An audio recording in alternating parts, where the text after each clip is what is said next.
आज मैं आपको एक मजेदार कहानी सुनाने जा रही हूँ। गणेश सेठ अपनी पत्नी और बेटी के साथ केरल के एक सुंदर गांव में रहता था।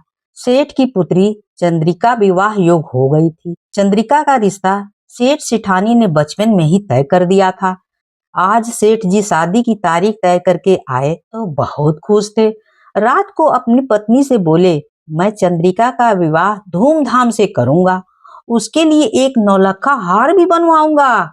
सेठानी बोली, हाँ चंद्रिका, नौलखा हार में कितनी सुंदर लगेगी, मगर आप हार बनवाएंगे किससे, ये तो बताइए। अपने चंद्रू सुनार से बनवाऊंगा। और किससे बनवाऊंगा? वो अपने बारीकी काम और सफाई के लिए पूरे केरल में मशहूर है। सेठ जी बोले, केवल काम की सफाई के लिए नहीं। सेठानी ने अपनी बड़ी बड़ी आंखें मटकाते हुए कहा, चंद्रू अपने हाथ की सफाई के लिए भी बहुत मशहूर है। चंद्रिका के गहने उससे मत बनवाओ। मेरी बात सुनो। ऐसा क्यों? सेठ जी ने पूछा। क्योंकि चंद्रू को आभूषण दिखाना और उससे कुछ बनवाना खतरे से खाली नहीं है। मेरी सहेली ज्योति ने उसे 10 तोले के सोने के माला चमकाने को दी थी, तो वो 9 तोले की रह गई। रमा ने मोतियों का हार बनवाया तो मोती निकली नकली। न जाने चंद्रिका के गहने बनवाने में वो हमें कैसे ठगेगा। कुछ नकली निकला तो चंद्रिका के ससुराल में बहुत बेइज्जती होगी। सेठानी की बात सुन सेठ जी कुछ सोचने लगे।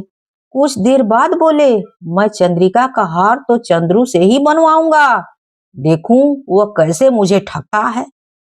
आप ऐसी भूल मत कीजिए, मैं बोल रही हूँ आपसे। चंद्रू ने बड़े बड़ों के छक्के छुड़ाए हैं और आप तो सीधे साधे इंसान हैं। चंद्रू के सामने आपकी एक नहीं चलेगी, आपका ही नुकसान होगा इसमें। सेठ जी मुस्कुराते हुए बोले, तुम फिक्र मत करो, मैं बहुत सावधान रहूंगा। अगले दिन सेठ ने चंद्रू को बुलाया और उसे सारा काम समझा दिया। फिर वे बोले, देखो चंद्रू, लोग कहते हैं कि तुम अपने काम में काफी हेरा फेरी करते हो। चंद्रिका के गहनों में मैं ठगा जाना नहीं चाहता हूँ, इसलिए मेरा एक आदमी हमेशा तुम्हारे साथ रहेगा और तुम मेरे कायला के पार बने मकान में काम करोगे। सेठ जी की बात सुनकर चंद्रू दुखी हो गया। वह बोला, सेठ जी मुझे इतना शर्मिंदा न करिए, चंद्रिका मेरी बेटी जैसी है, भला मैं उसके गहने बनाने में बेईमानी क्यों करूंगा? आप ही बताइए। आप बस बता दें, मैं सब तैयार करके ले आऊंगा। सेठ जी बोले, नहीं चंद्रू, अपनी बेटी के गहने के मामले में मैं किसी पर विश्वास नहीं करूंगा, समझे? काम तुम्हें मेरे घर में मुरली की निगरानी में ही करनी होगी। अगले दिन से हार पर काम शुरू हो गया। हर रोज सवेरे सेठ जी अधबना हार और बचा सामान तिजोरी से निकालकर चंद्रू को देते। फिर चंद्रू और मुरली नाव द्वारा कायला पार करके छोटे मकान में जाते थे। चंद्रू काम पर लग जाता था और मुरली उसकी निगरानी करता था। चंद्रू को सेठ जी की बात का बुरा लगा था, मगर वो यह सोचकर खुश था कि उसका बनाया हार चंद्रिका के गले में बहुत सुंदर लगेगा। अब वह खुशी खुशी हार बना रहा था, मगर मुरली उसे शांति से काम करने दे तब ना। अगर चंद्रू सिर खुजलाता तो मुरली उसके बाल टटोलता। अगर वो अपने रुमाल से छींकता तो मुरली उसका रुमाल देखने को तैयार हो जाता। एक दिन जब खाना खाकर चंद्रू ने मुंह पोंछा तो हद ही कर दी। मुरली चंद्रू की मूंछ में छिपे हीरे जवाहरात ढूंढने लगता। चंद्रू ने एक बार तो तय किया कि वो अब गहने नहीं बनाएगा, मगर चंद्रिका बिटिया का ख्याल आते ही उसका दिल पसीज गया। उसने मन ही मन सोचा, हार बना लूं, फिर सेठ जी और मुरली को मजा चखाऊंगा। धीरे धीरे अन्य आभूषण तैयार हो गए और तिजोरी में बंद हो गए। बस नौलखा हार को चमकाना बाकी था। सवेरे सवेरे हार लेकर चंद्रू मुरली कायला पार करके अपने अपने काम में लग गया। दोपहर तक हार सूरज जैसा चमकने लगा था। हार को एक लाल रेशम के कपड़े में ढकी तस्तरी में सजा चंद्रू नाव में बैठ गया। मुरली नाव चलाने लगा। नाव कायला के बीच में पहुंची ही थी कि चंद्रू ने दूर से ही आते हुए सेठ जी को देखा। खुशी के मारे चंद्रू नाव में खड़ा हो गया। और जोर जोर से हाथ हिलाते हुए उन्हें बुलाने लगा। अरे अरे, ये क्या कर रहे हो? मुरली ने घबरा कर कहा। उसके देखते ही देखते चंद्रू की हरकत के कारण नाव पलट गई। चंद्रू, मुरली और हार वाली तस्तरी सब पानी में जा गिरे। बड़ी कठिनाइयां से नाव, मुरली और हार समेत चंद्रू सुनार को कायल से बाहर निकाला गया। उन्हीं भीगे कपड़ों में चंद्रू ने हार वाली तस्तरी सेठ जी को सौंपी और अपना मेहनताना लेकर घर लौट गया। सेठ जी खुशी से फूले नहीं समा रहे थे। पूरे गांव में खबर फैल गई कि सेठ जी चंद्रू से तेज निकले। शादी के दिन जब सेठानी ने चंद्रिका को हार पहनाने के लिए डब्बा खोला तो उसका दिल धक से रह गया। वह चमकता हुआ हार काला पड़ गया था। जब सेठ को यह पता चला तो उन्हें भी धक्का लगा। आखिरकार चंद्रू सुनार ने उनको ठग ही लिया। सेठ जी ने तुरंत चंद्रू को बुलावा भेजा। चंद्रू भी हंसता हुआ आ गया। सेठ जी के हाथ में असली हार रखते हुए बोला, यह लीजिए आपका हार। मेरे वादा करने पर भी आपने मुझ पर विश्वास नहीं किया। आपको सबक सिखाने के लिए यह सब मैंने किया था। मगर सेठ जी अचंभित होकर बोले, आखिर तुमने यह सब कैसे कर लिया? आपको याद है जब नाव उलट गई थी, बस कायला के बीचों बीच मैंने नकली हार छिपा रखा था। जब मैंने पानी में गिरा तब मैंने हार बदल दिया, फिर रात को आकर असली हार पानी से निकाल लिया।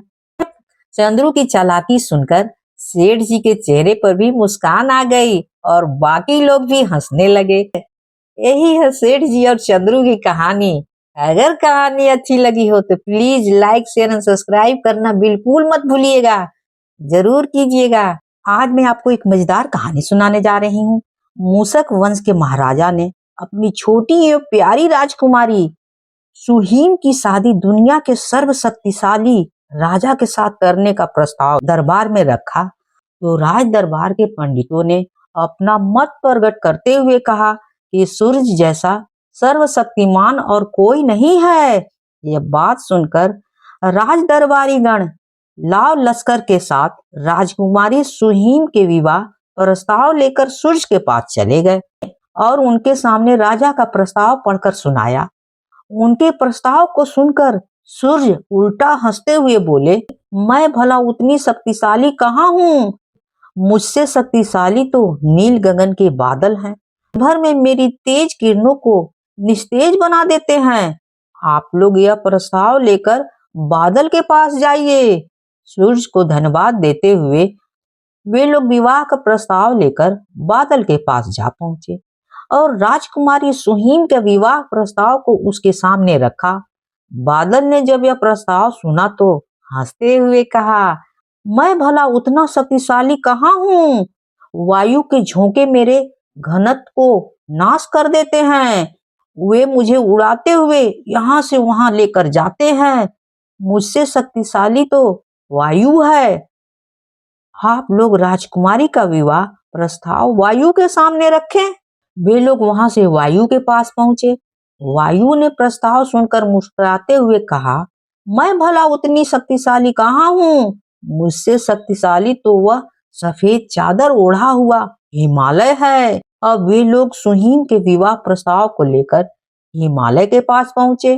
हिमालय प्रस्ताव सुनकर हौले से मुस्कुराया, फिर कहा, मेरा निश्चल होकर बैठने के सिवा और कोई काम नहीं है। मुझसे शक्तिशाली तो आपके ही वंशज हैं।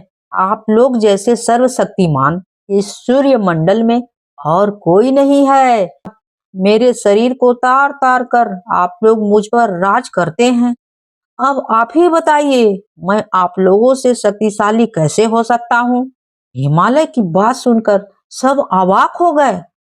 जिस प्रकार कस्तूरी अपनी नाभि के अंदर से निकलने वाली सुगंध से अनभिक होकर उसकी तलाश में जंगल जंगल भटकती रहती है, ठीक वैसे ही वे लोग सुयोग वर की तलाश में यहाँ से वहां भटक रहे थे।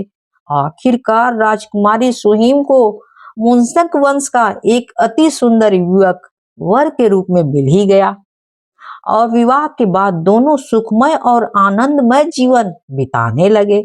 कहानी से सीख अपनी चीज की अहमियत पहचान कर उनको सम्मान करनी चाहिए। अगर कहानी अच्छी लगी हो तो please like share and subscribe जरूर कीजिएगा। कहानी होती है समाप्त।